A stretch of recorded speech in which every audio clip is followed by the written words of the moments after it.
Jangan lupa untuk subscribe YouTube channel Metro TV News dan nyalakan notifikasinya.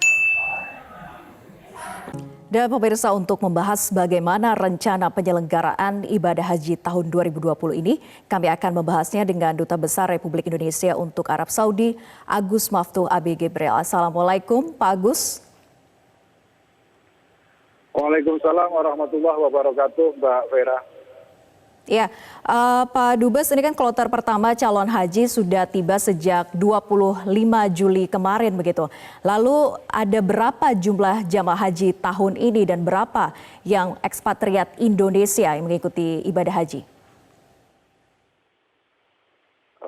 Betul, akhirnya terjawab juga Saudi akan melaksanakan ibadah haji tahun ini dengan bahasa mereka adalah bi'adadin mahdudatin jiddan, dengan angka yang amat sangat terbatas dan ternyata tidak lebih dari 1.000.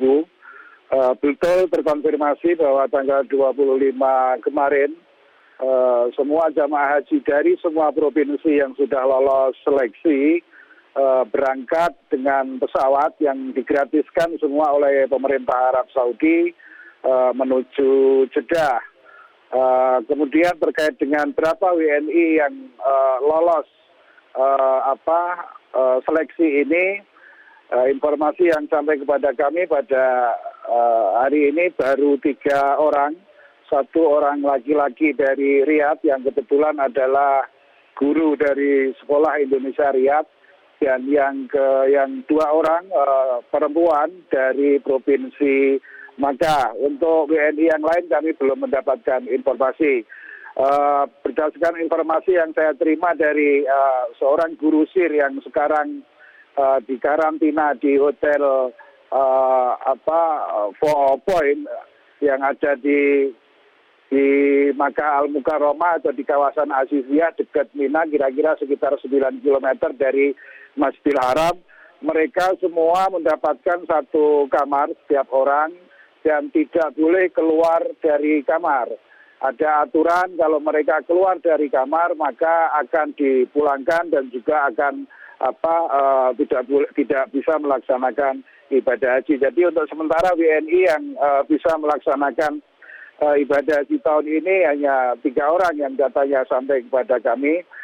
Kemudian saya sampaikan juga bahwa Menteri Wazir Haji dan Umroh Arab Saudi sudah mengeluarkan statement bahwa haji tahun ini disebutlah istisna, tidak ada pengecualian. Artinya nggak ada privilege termasuk perwakilan negara sahabat atau kedutaan-kedutaan yang di sini, diplomat kita di KBRI juga tidak lolos sensor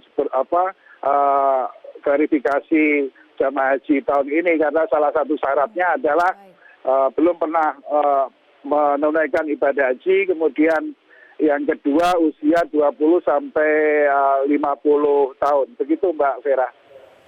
Iya, lalu ini kan ada proses seleksi yang sebelumnya sudah dilakukan begitu ya. Tadi ada dikatakan bahwa diplomat Indonesia juga tidak lolos verifikasi. Apa saja syarat-syarat yang harus dipenuhi ketika memang mendaftarkan diri untuk menjadi calon jamaah haji untuk ibadah haji tahun ini? Pertama adalah usia 20 sampai dengan 50 tahun. Kemudian yang kedua belum pernah haji. Ini yang syarat utamanya. Ya ada syarat-syarat yang lain kecuali dengan protokol-protokol kesehatan yang amat sangat ketat karena harus ada surat bebas dari corona, dari jaiha COVID-19 itu, Mbak. Tapi apakah diberitahukan ataupun juga diinformasikan ketika memang seseorang tidak lolos dalam proses seleksi menjadi calon jamaah ini? Apakah memang terlihat sangat transparan begitu proses seleksinya? Karena ada banyak juga informasi bahwa mereka yang tidak lolos seleksi ataupun ditolak untuk menjadi calon jamaah haji ini melakukan protes begitu. Karena mereka tidak tahu apa alasannya sehingga ditolak menjadi jamaah haji. Banyak yang saya baca di media sosial, di Twitternya Wazaratul Hajj wal Umroh, banyak sekali protes-protes, tapi kebanyakan protes-protes ini dilakukan oleh warga Arab Saudi sendiri yang dari jumlah 1.000 itu hanya mendapatkan kuota 30%, itu pun diprioritaskan untuk para petugas-petugas keamanan dan juga petugas-petugas medis. Dalam seleksi ini Saudi sangat transparan karena ketika tidak masuk atau tidak lolos seleksi langsung ada pemberitahuan mubasyaratan langsung lewat SMS. Tadi sore kami mendapatkan informasi dari guru sekolah Indonesia Riyadh yang lolos haji tahun ini bahwa nanti tanggal 29 semua jamaah haji yang ada di hotel yang sekarang sedang karantina akan mengambil mikot di sebuah tempat yang namanya Qarnul Manazil, atau orang Saudi menyebutnya tempat ini dengan As-Sail Al-Kabir. Artinya Sail itu banjir, Al-Kabir itu yang besar. Ini tempatnya di Taif sekitar 89 km dari Makkah Al-Mukarramah. Jamaah haji Indonesia yang selama ini yang reguler tidak memakai Qarnul Manazil ini sebagai mikot, karena mikotnya jamaah haji Indonesia yaitu yang di Lamlam. Qarnul Manazil ini yang biasa muncul dalam diskursus santri-santri kita ketika belajar Fathul Mu'in, Fathul Wahab, Minhajul Qawim, Minhajul Muhtaj, yaitu ketika membahas tentang mikot-mikot haji. Yang salah satu diantaranya adalah Qarnul Manazil ini yang arahnya adalah sebelah timur kota Makkah Al-Mukarramah. Biasanya para WNI yang berasal dari Riyadh, mereka akan masuk ke Mekah dengan mengambil mikot di Qarnul Manazil tersebut, Mbak. Baik, Pak Dubes tadi dikatakan bahwa WNI ataupun ekspatriat Indonesia yang berada di Arab Saudi mengikuti ibadah haji ini hanya 3 orang. Tapi masih adakah warga negara Indonesia yang bekerja ataupun juga membantu dalam proses musim haji ini? Kami belum mendapatkan informasi terkait tentang kepanitiaan, karena tim haji kami yang ada di Jeddah juga satupun nggak ada yang lolos dalam seleksi jamaah haji pelaksanaan haji tahun ini.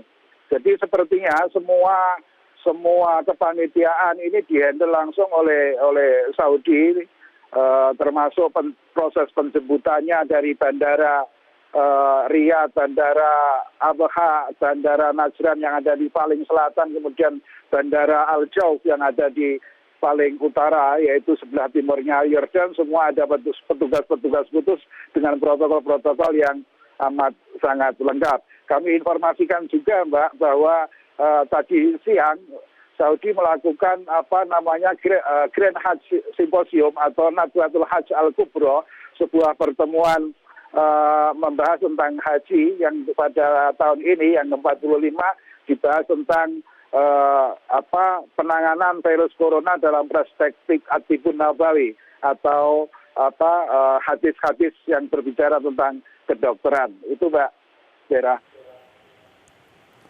Baik, ini kan masih dalam proses karantina, jadi kapan rencananya jamaah haji ini akan mulai melaksanakan ibadah haji dan selesainya sampai kapan? Karena tentu ini akan lebih singkat begitu ya, karena banyak pembatasan dalam masa pandemi ini. Betul, mereka yang sekarang ada di karantina di hotel yang dekat Mina itu, besok tanggal 29 atau hari Rabu akan meluncur ke Qarnul Manazil, ke Taif untuk mengambil mikot, karena mereka sekarang masuk Mekah semuanya nggak ada yang pakai kain ihram. Mereka akan melakukan haji dengan yang dikenal dengan haji ifrad, bukan haji tamato. Haji ifrad itu mendahulukan haji kemudian baru umroh, sehingga nanti memakai kain ihramnya ketika mereka sudah sampai di mana di Qarnul Manazil. Di sana sholat sunnah 2 rakaat, kemudian pakai kain ihram, kemudian baru ke Arafah, wukuf, kemudian ke Musdalifah, kemudian ke Mina atau Armina. Saya kabarkan juga bahwa kantor haji Indonesia yang dekat Mina beberapa hari yang lalu diminta oleh Saudi untuk ditutup dan lampunya dimatikan, karena memang kantor haji kita ini dekat dengan terowongan yang menuju Jamarot, sehingga dikhawatirkan ditempati oleh orang-orang yang akan melakukan haji secara ilegal, karena ketika ada pelanggaran masuk al-masyair al-muqaddasah, ar-muznah, arafah, musdalifah, Mina, maka dendanya sangat tinggi, yaitu sekitar 15.000 untuk pelanggaran pertama. Untuk pelanggaran kedua akan ditambah lagi dan dengan hukuman yang sangat berat. Begitu Mbak Vera.